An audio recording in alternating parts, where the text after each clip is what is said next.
Hello and welcome everyone to this wonderful talk show, The Integrated Life. And we are back. Today is Tuesday, 9 p.m. And this is Bharti Nayak and Sagar Amlani with another episode of The Integrated Life. And we are always excited, looking forward to this Tuesday, 9 p.m., where we bring in stories and experiences, case studies about every element that takes us closer to understand how we can lead this integrated life. So, today we will, in a short while, tell you what this episode is going to be about. First, I would want each one of you to please put it in the comments where you have logged in from, which part of the world you have logged in from. And I am going to definitely ask Sagar that where he has logged in from today. And this is going to be really exciting for all of you to know where he has logged in from today. Yes, Sagar. Hi everyone, and thank you, Bharti, for that wonderful welcome. Well, the news is I am today logging in from Dubai, and I'm here to attend Robin Sharma's Global Leadership Summit, which is happening on 13th of October. And this has been done and organized by Right Selection Speakers, which is also being managed or being done by Gautam Ganglani, our very dear friend. We both know Gautam very well, and he is a chief energizing officer of Right Selection Speakers who is co organizing this event. So I'm logging in from Dubai today. Hi, Jatin. I think we are from the same state, then we should come and meet sometime in Dubai. And here till 14th of October. So if any listeners are in Dubai and would love to meet me, do connect with me on my email or on LinkedIn or on WhatsApp, and I will be happy to meet you. But there's some blush about you as well, Bharti, because I am observing a different energy today. What's it all about? Yes, there's an exciting news that I would like to share all of you. And once I start rolling about the stories that we are going to talk about, I will address that part as well. That what is that exciting news? So stay tuned till the episode so that you know what is cooking up, what is being there with both of us. So I'll share the news soon, Sagar. Little be after 10 to 15 minutes, and let's see how many are logging in from. Absolutely. So let me give a recap of what we covered in the episode earlier, which is episode 14. We covered nourishment. We covered the topic about how nourishment helps you to actually live an integrated life. We all remember the health part where we talked about the spiritual health, emotional health, mental health, and physical health. Now we know why is health important, how is health important, and how should you take care of health.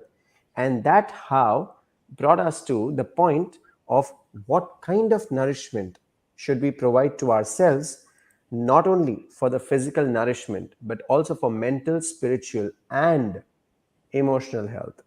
So we created a checklist. I'm sure you all have experienced it and recorded it. If not, you can go ahead and download the checklist. I'm just sharing the link for everyone who has just joined in. You can actually click on this link and download the checklist. But if you haven't downloaded it and you want to know what that checklist is, let us share with you. So we shared what are the three things that you commit to improve your physical health. It could be your diet, your physical activity, or to add sleep to your health. Remember, before you change anything in your diet, ensure that you have conducted proper tests, consulted a dietitian or a nutritionist. Don't try to do it yourself because an expert is always an expert. Google is not expert, so don't go on Google advices and change your diet, but follow the procedure, get yourself tested, and get it corrected. Second is, how do you nourish your mental well being? Well, that brings us to observing your thoughts. It's also about feeding your subconscious or feeding your soul. You also need to practice gratitude for that. Now comes the point about emotional nourishment.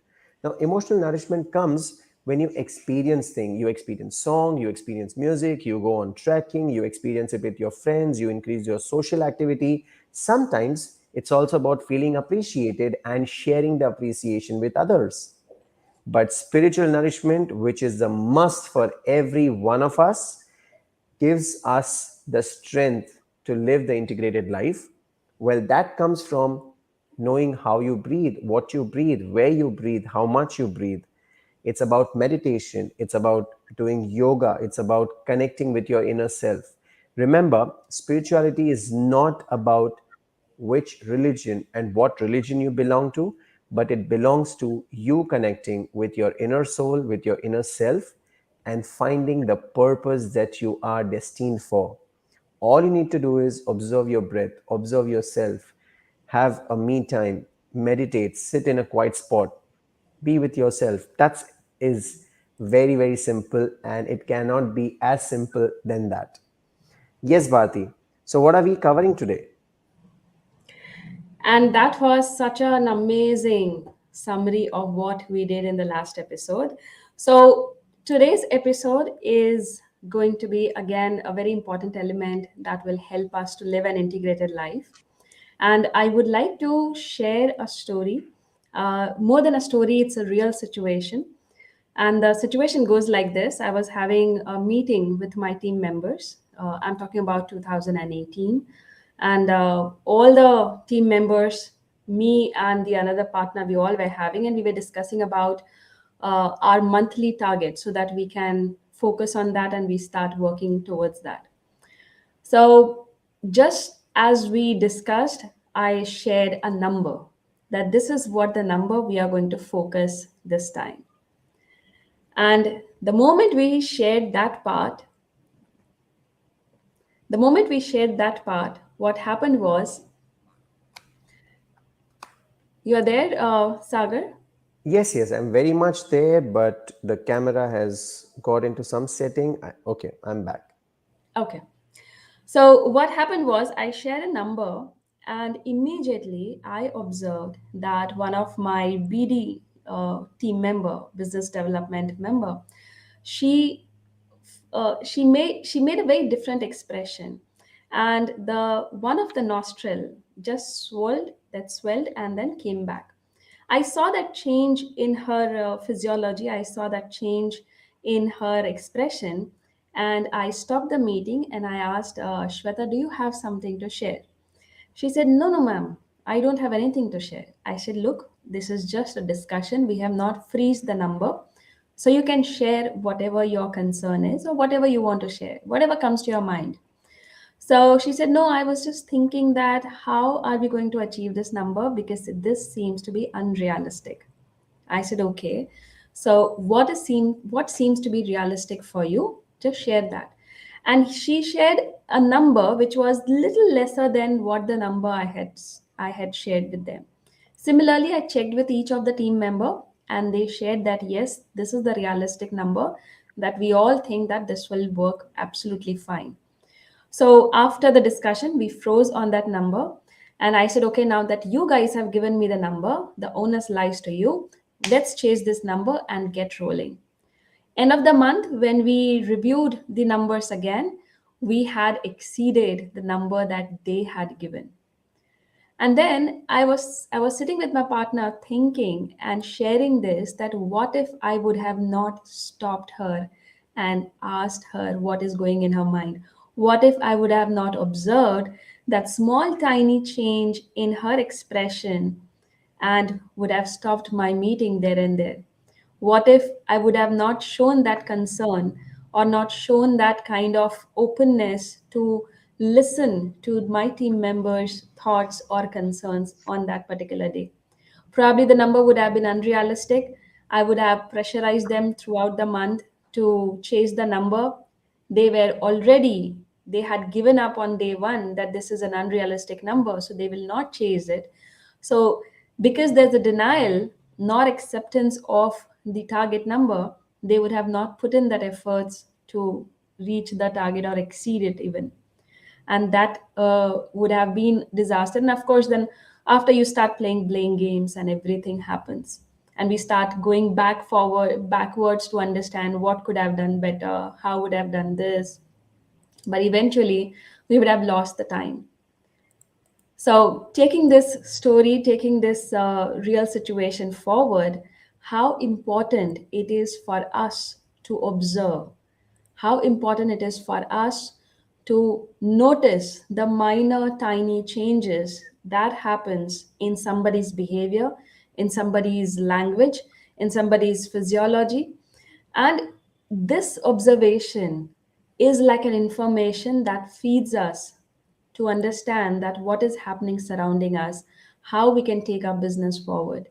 So today what we are going to address, what we are going to discuss is the word observe, which is going to take us forward to develop our productive mindset and also adapt a proactive approach that will lead us to the integrated life that we are leading it now. Yes, Agar. Absolutely, bang on. And observation is something which is a natural skill because we are all born as a child where we don't speak, we don't get the language, we don't get anything, but what we get are the sensory organs. And one among them is things to observe. As a baby, as a child, all we do is keep observing. We keep observing things, we keep observing objects, we keep observing people around us, and based on those observations, we actually react. Now, observation is a skill that helps us and keeps us updated. It keeps us updated not only for our surroundings, but also for events happening around us, for attitudes, for behaviors, for emotional state of the people. Like you rightly said, one small observation helped you make a decision, but also gave you the ability to be a critical thinker. Had you not observed it and not thought critically about it, and you would have gone with your own decision, it would have not been a right leadership or a right mentorship. So it's basically the effective way and the efficient way of communicating with everyone around us. Observations are of different types. One can be a controlled observation where you are observing people in a controlled state. Second, it's about natural observation where we just naturally observe things and react to it or respond to it depending upon how our nature and how our approach is. The third one is participative, where we actually participate within the team, within the discussion. We become the part of the observing team and we also note down our observations. So, this is all about observation as a crux that we can give. And that's where Bharti has shared a question to everyone. What do you think observation helps in making decisions? How it has helped you? Do share your experiences with us so that we can also enjoy and learn from your experiences and live an integrated life. Just before we dive more into the observation, do share us what did you observe for last 15 episodes in this show, which is the integrated life show. What did you observe? What are the minute observations that you have given? What are the observations that you have made? And that will tell us how attention to detail you have developed and what kind of focus you have while you attend the show with us. So, Bharti, while we discuss about observation and decision making and then a main example that you gave, why don't we discuss about why do we need to observe?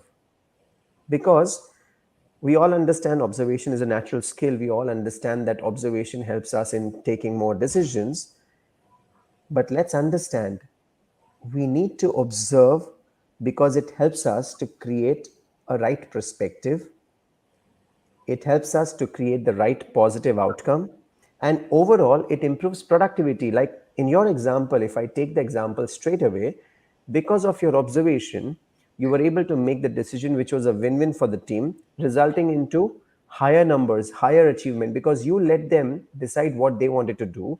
And because they were in decision, they were in the ownership area, they actually worked harder.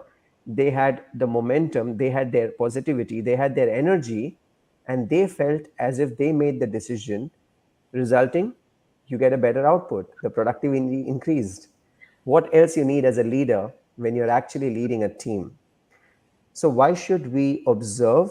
It helps in filling out the gaps. it actually helps us to understand the unsaid. The non-verbal communication can only be heard through observation. So it's a skill that helps people to understand. And let's remember that people who observe can actually identify and quickly respond to any upcoming or a new problem. If you are not observant, you might actually create a problem that is right in front of you without taking any action. So, better decision making requires you to be a good observer. Yes, Bhati, what are your thoughts on why should you observe? But before that, I still want my answer. What is the reason for the blush today? Okay. Uh, let me flip the question, and instead of asking this that why we should observe, let me ask this why we should not observe, or let's say if we don't observe, what happens? If we are not observing, we are only relying on the information that somebody is giving us, either verbally or in the written form. We are relying on the information that we know about it. That's it. So majority of the information that we receive is through observation. You observe people, you observe your surroundings, you notice some minor changes, you capture that information as much as you can. And that leads you to be a better leader, a better listener, an empathetic person, because now you have the ability, you have the information to take decisions, to be in the right space, to have your right frame of mind. And that is possible when you are having that proactive approach. That is possible when you have productive mindset that yes, I want to do this because I have a focused goal and I want to do that. I really want to achieve it. So I have that productive mindset. That's why we observe. And this also reminds me of a very interesting story, and that story is about Andre Agassi. I know everybody knows Andre Agassi, a fantastic player. So I happened to tumble down upon his video where he's sharing that how by observing, he actually led his opponent, Boris Becker. He was losing three matches. And after losing three matches against Boris Becker, he was so not frustrated, but he really wanted to win over. He really wanted to crack this. So he kept on repeating, repeatedly, he kept on watching the recording of the entire game to understand how he's playing, what are his strikes, how he's able to manage to beat him every time. So he kept on doing this unless a point came when he observed something very unusual. And that was that the moment, that moment comes when Boris is about to strike, he would put his tongue out and he would strike. And he said, what is that unusual gesture that he does every time? So he then watched that tape again, and he realized that when he is striking towards right, the tongue comes out and the tongue goes towards the right side. When he has to strike towards left, the tongue goes right till the left side of the lip, and it remains there. So that was the unusual gesture that he noticed, and he said, okay, so that means whenever he's about to strike, the gesture happens. So now this was the interesting, finding that he had about Boris Becker. So when he was in the game on the, against Boris Becker, the main important part for him was the challenge was not about noticing this element. The challenge was about hiding that I know this part, because he wanted him to do this so that he does a strike and he knows exactly that he's going towards left or towards right. And after this observation, Andre Agassi went ahead winning 9 games against Boris Becker, and he became the world champion. And he kept on winning all the trophies and Wimbledons and everything. So the success, the winning of all the games happened only of that, because of that small minute observation that he did. And of course, when Boris Becker, when he retired, he shared this, Andre shared this observation with him. And he was saying, bloody hell, I thought you were observing my strokes. I didn't realize you were observing my tongue. And that made me and that made me lose every time. That is the importance of observation. If you observe in that minutest detail about gestures, about expressions, about eye movements, even there are changes when you are, if there is any change in a thought or an emotion, the skin color changes. A very simple example is, I'm sure you know the difference between a fake smile and a real smile, isn't it? The moment somebody is having that real smile, you know it.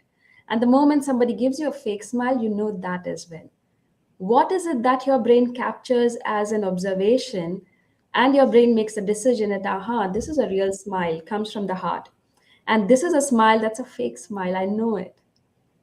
That minuted observation in NLP is called sensory acuity, which is about detailed observation because your brain continuously calibrates. It's like, I'm sure Sagar is aware about this calibration because in machines, you keep on calibrating, comparing your previous and the present data. In the Yep. same manner, our brain calibrates the changes, the minutest changes that the brain is capturing as an evidence, as an information from our surroundings. And that's why the sensory acuity. And here comes the exciting news because I mentioned about NLP. So, the exciting news is that I have been selected as a speaker for the next year's International NLP Conference 2023.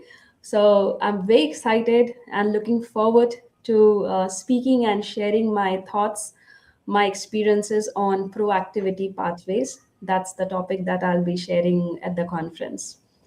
So that's Wow, the that excitement I was is full. the big news. Yeah, and the conference happens every year in London at Heathrow, and this time they're having the next year they will be having the virtual and the in person both. So that's the conference details I wanted to share with everyone.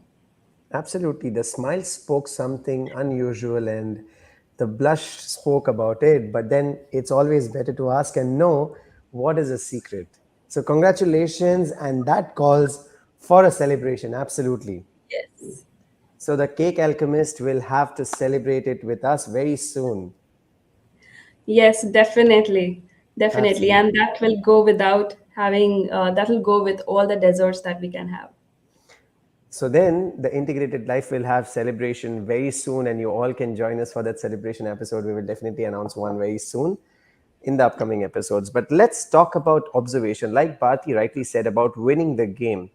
Now, this example of winning the game does not end only in one courtroom, but even in movies that we have seen, that when people are fighting a match, or when people are actually playing a football match, or a hockey match, or a cricket, such observations absolutely leads to a winning thing. We all remember Chak De India, where the last goal was just the hit, and they were playing five play points because it was a tie. And that's exactly the observation the coach made, that don't move to the right, don't move to the left, just stay in the center. Because no matter what happens, the leg movement is showing that the person is going to hit the goal at the center. Now, same thing, if you take life as a game, everything is an observation. You keep observing, and life actually is giving you a lot of hints.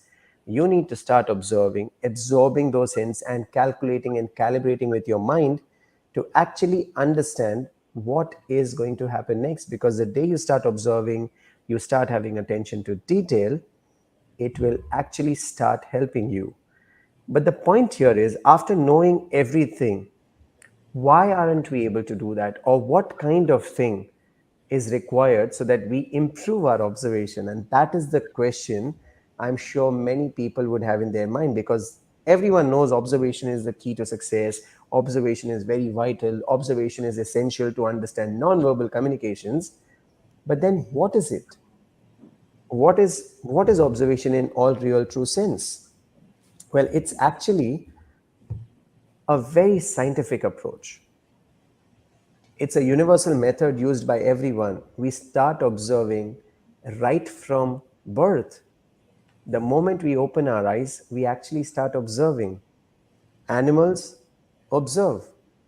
We all learn through observation. Even the AI and ML is actually doing a way of observation and taking a data from what we do, what are our actions, and based on those data points that they observe, they are actually feeding us with the content or with the ads that we want to see. So observation is the key tool when you're dealing with non-verbal communication. But does it mean that it is not required when you're actually doing a communication with people? Of course not.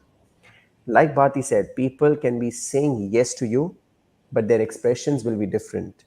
People would be agreeing to you, but their expressions would be different. So let me give you an example. During one of my business consulting assignment with one of my clients, there was a team meeting that was being done, and everyone agreed to the leader. They absolutely did not argue. They agreed to the leader. Whatever the leader was saying, they were all charged and they were all gung-ho about it. What I felt was they were doing it under a lot of pressure. The pressure was they understand that their leader was having a concept of either highway or my way. Or you can put it in a simple words, it was hire and fire. So either you perform or you perish. Now, in one way, that is right. In one way, that kind of pressure is good. But every time, absolutely not. The leader on the other side was thinking, I'm giving freedom to my team to speak whatever they want to me. I'm giving freedom to my team to be however they are. And the leader was under that impression. But the behavioral cycle of that leader was, no, I have told this and it has to be done this way, period. No more discussions. But at the same time, there were two conflicting things, and that's exactly what I observed. But to validate my observation, because when you're observing things, you can also have a perspective which can be completely wrong. Validation becomes very important because observation is also a very scientific approach. So I started observing and validating, talking to the team to find out if they had a different point of view to do the same job. Talking to the leader about observing their employees and finding out from the leader, was he observing a little discomfort within the team.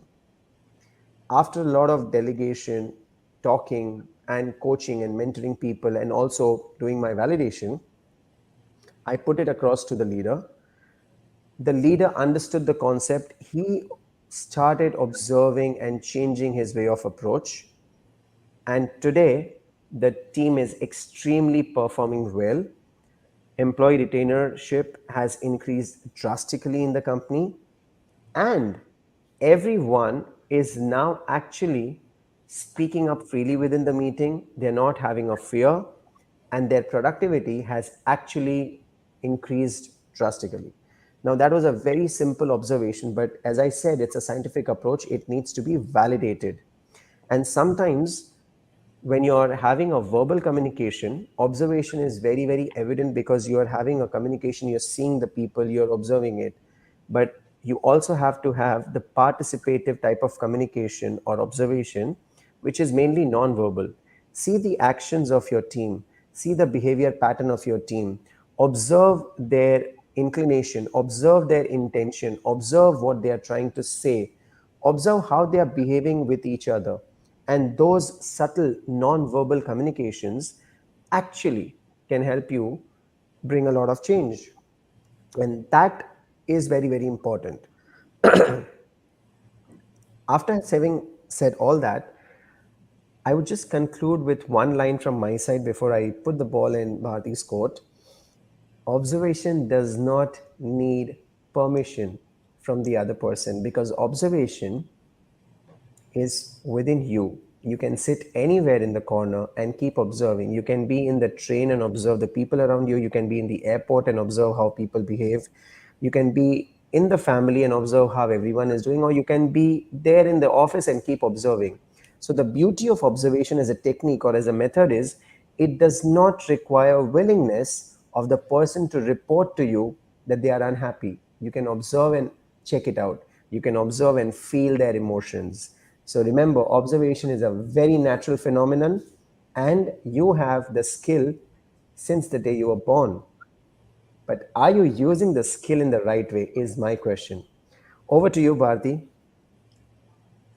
And that was very interesting, insightful, case that you mentioned, that how sometimes we ignore, sometimes we avoid, we simply close our eyes, we don't pay attention to certain things, and it we are, what we are actually doing is we are stopping that information to come, from coming to us. And that is exactly why it is so important for us to observe. Just think about it. When we are observing, we are truly looking at so many aspects. And what exactly do we observe? We not just observe through our eyes, we not through just observe by listening to people and taking their words, taking their language, their tonality, their intonations, their voice modulation. It is not only about this, it is also about those hidden meaning that lies behind it. It also about when you say tonality or when you say voice modulation, there could be an expression of certain strong emotions which may not have been spoken, which may not have been said, but yes, you notice your brain captures that information. Many a times we look at the gestures, we look at the expressions, we even look at our hand movements, we look at the legs. Many a times I have noticed people who are nervous or they have little bit of anxiety seeping through, they will start tapping their foot continuously, and they will sit, the whole body will be absolutely still, but the foot or the leg, they just keep on vibrating, they just keep on tapping it again and again, as if there is some restlessness that is happening. Now of course I am assuming it. I may not know the exact answer, but yes, this is what I would observe, this is what I would notice as a change. And the moment the person is relieved or relaxed from giving out the information, the tapping stops. Now, that is the change or the shift in the physiology that you may notice.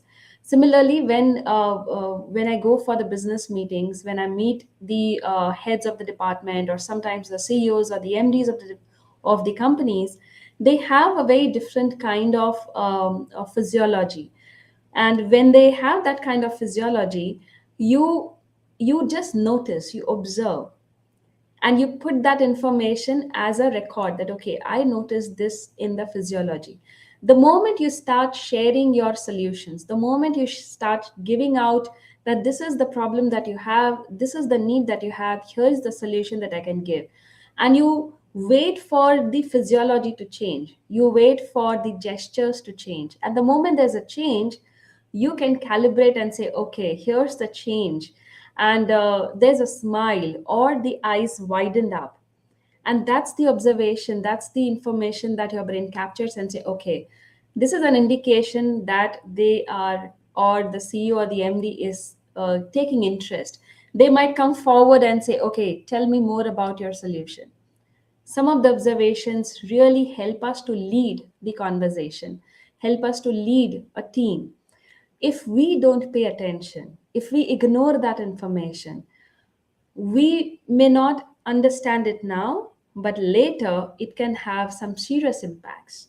A very small, minutest change in temperature, a minutest or a micro change in some, some raise in the energy level, and there could be a disaster when there are, experiments, or when there are, say, rocket launches, or when there are big experiments happening at the R&D labs.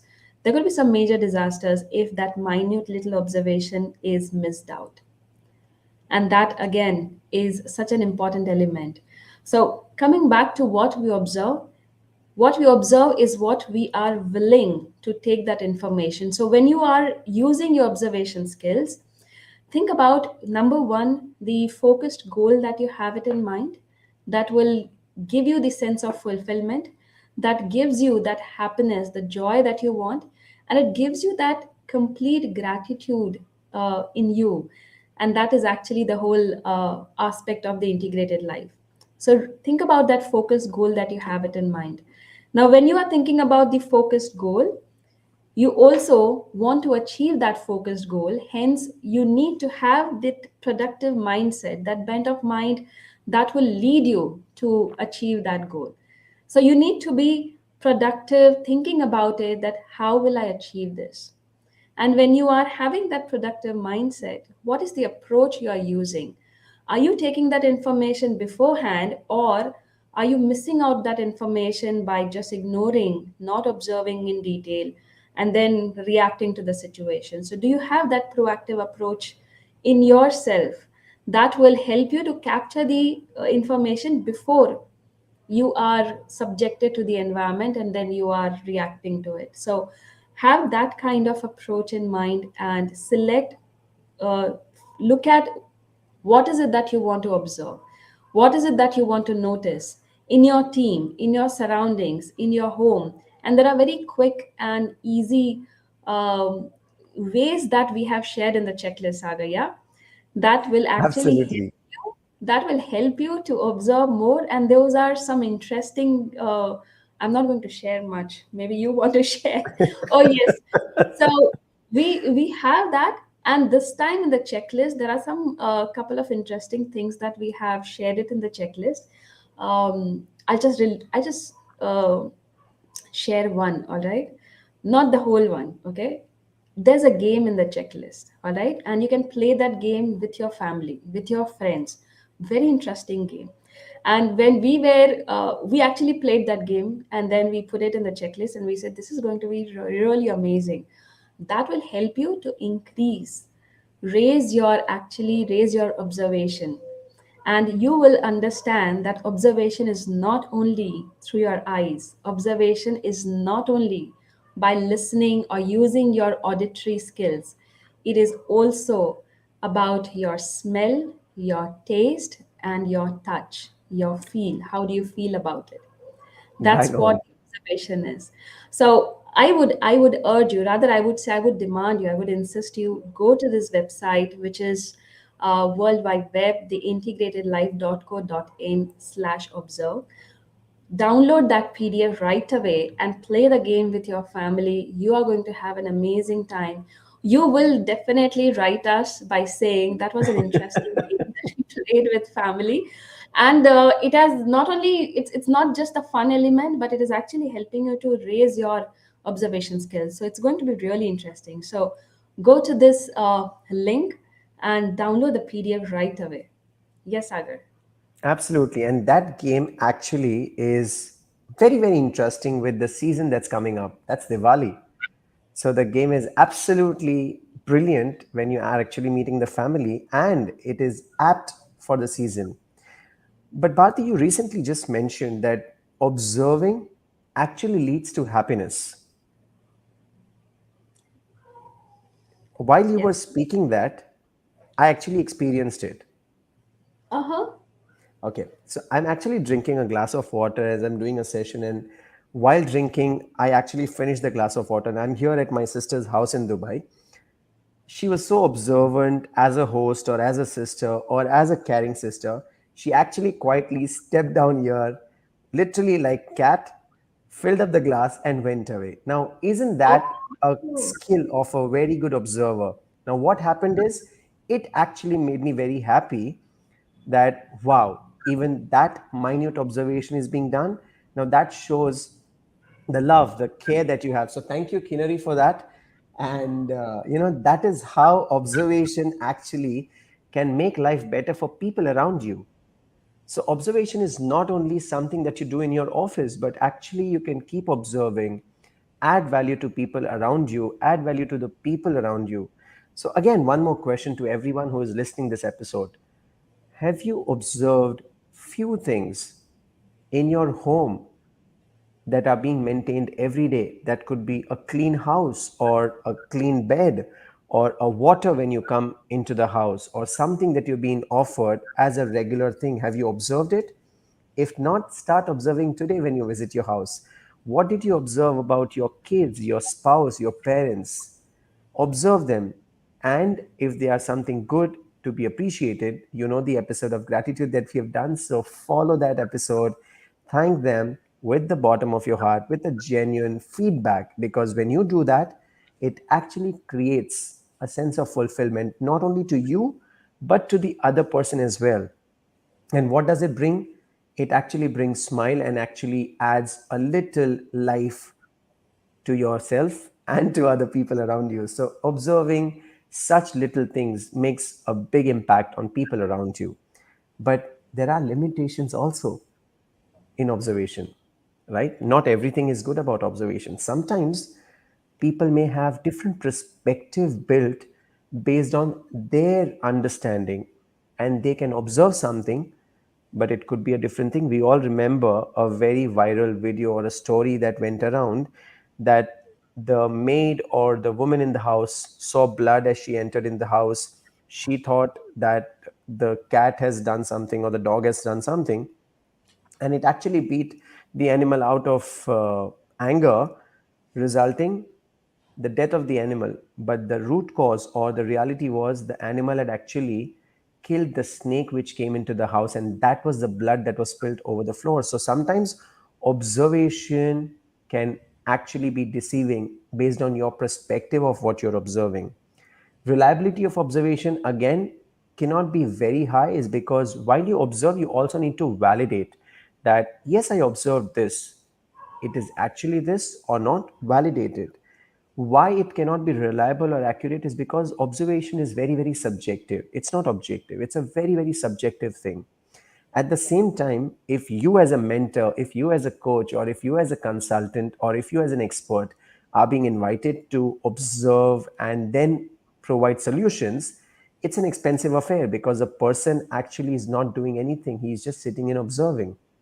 Now, people who understand it will value it and will not think that it's expensive. But people who really don't understand the value of observation, they might end up thinking, oh, it's very expensive, I'm not getting any results. It's been the whole day, or it's been a week, or it's been a month, you've just been observing what to do. But be patient. Observation actually can give you a lot of solutions, because observation actually is the key to understanding non-verbal communications and emotional state of your team. Lack of validation again becomes a limitation of observation, because you can only validate or certain things, otherwise you're resulting or getting into confrontation mode. Now observation is done without the person knowing it, and when you start confronting it, you're actually inviting fights. Why would you do that? Now that brings us to a point where we talk about how you can improve observation. Number one, Bharti rightly said, you have the checklist right here in the link. So go ahead, download the checklist, play the game with your friends and family, and resulting, you will feel happy, you will feel good, you will have an amazing treat for yourself, and at the same time, you will improve your observation. Then why not? One more technique that I've learned in being mindful or mindfulness sessions is about drinking water and actually tasting water, giving it the swirl in the mouth, and actually observing the taste of the water, temperature of the water. Now, that's a very wonderful technique to even being mindful, being in the now, but at the same time, also tasting water. We never observe that water also has a taste, right? So, how you can improve is by making notes of what you observe, because when you start making notes, you actually start observing better, because when you start writing it, you're actually making a better observation every time. Most important is slow down. You can't be running fast and keep observing, because you'll not remember a single thing that you've observed. Have you ever experienced someone running in the street and observing things around? No. It's when you are slow down, when you're walking peacefully, when you're walking with, being in the now, you observe. And when you observe, you can appreciate. And when you appreciate, you feel happiness, you feel gratitude. So slow down. Second, play mental games.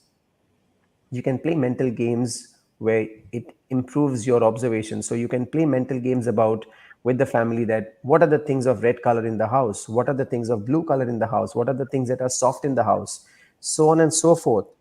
And last but not the least from my side is, always be like a child. A child has the best observation power because they are inquisitive. Be inquisitive, not from your mouth asking questions, but from your eyes observing things, from your ears listening things, and from your heart feeling emotions and empathy around you. Yes, Bhati. And I remember, and there's another interesting game you spoke about, playing games with the friends. I remember in the childhood, we used to play spot the difference, and Yes. we had exactly two images, but there were some differences between the two, and we need to spot, and there were like six differences, seven differences, and Yeah.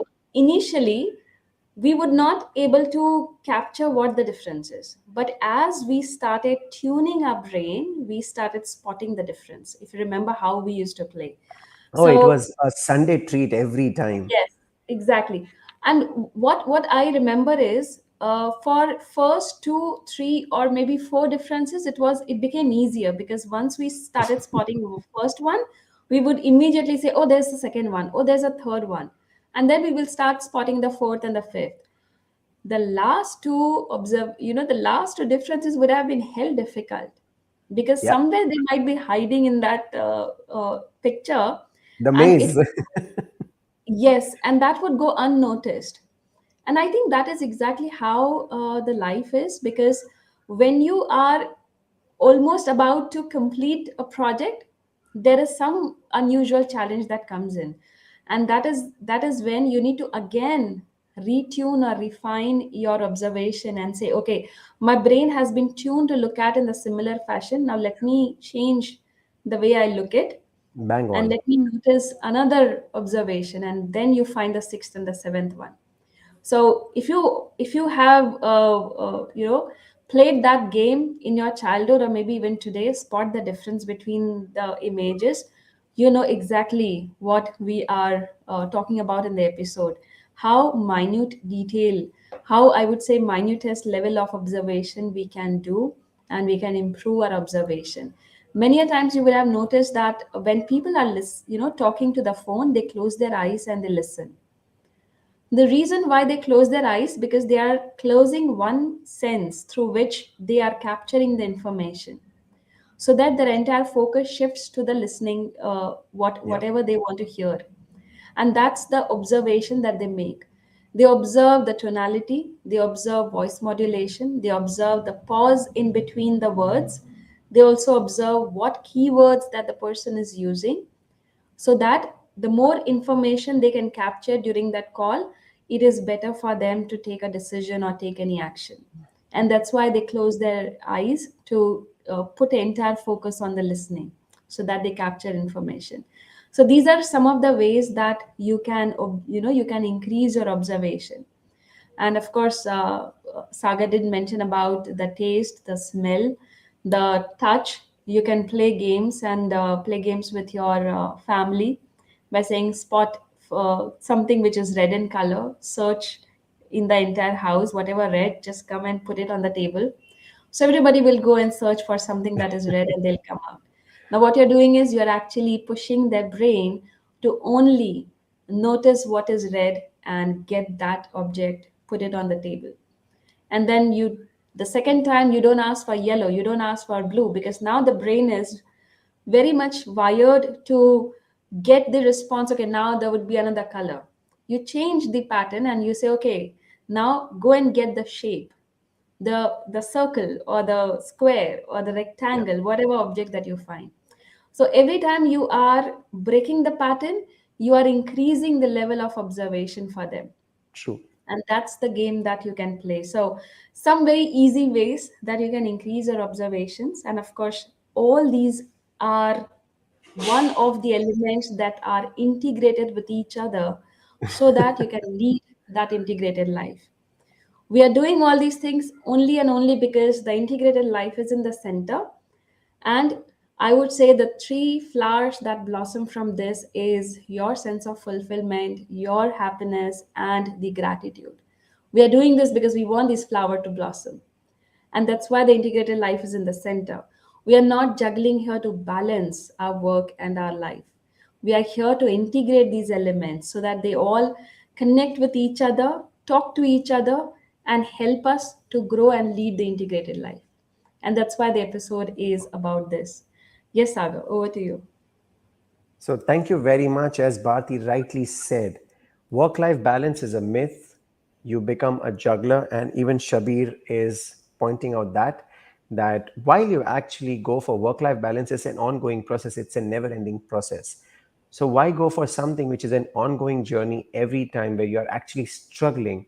Instead, in that journey, integrate every element that we are talking about and just enjoy the process, because it's all about enjoying the process and not trying to be a participative every time and struggle, because every time you do that you're inviting regret and guilt. Why do that? I mean, we all have a life, let's enjoy it, make life as a process. So thank you, Shabir. Yes, it's a maze today and people have been put onto that maze, telling to seek them about work life balances, where all of our older generations, the rich Vedas, the rich cultures that we have, talk about integrated life. Why try to be a juggler and juggle things? Doesn't help. So at the same time, we are signing off today for this wonderful episode with the link right here to check for the integrated life, the observation thing. We have given you plenty games to play during Diwali with your family and have fun. At the same time, signing off, this is me, Sagram Lani from Dubai, and Bhati Nayak today for this episode. Thank you so much. Yes, Bhati. Thank you so much. And it is always, always a wonderful experience. It's always wonderful to share our insights, our talks, our stories with you every Tuesday at 9 p.m. Like you can't even imagine that how once this is over, next day we again sit with each other for the next week's episode and we start looking at case studies, we start looking at stories, we make checklist, and that is how the episode is all intertwined. So we are going to meet you again Tuesday at 9 p.m. Until then, take care of yourself, stay blessed, and be with your loved ones and be with yourself as well, because it's time for Diwali celebrations. It's just nearby, and we are very excited to have that celebrations with our loved ones. And Diwali really brings the light, the enlightenment in our life, and that is what we are here looking forward to each of your lives. So with this we would say have a wonderful evening with your loved ones and stay tuned every Tuesday 9 p.m. Till then, bye bye. Bye bye.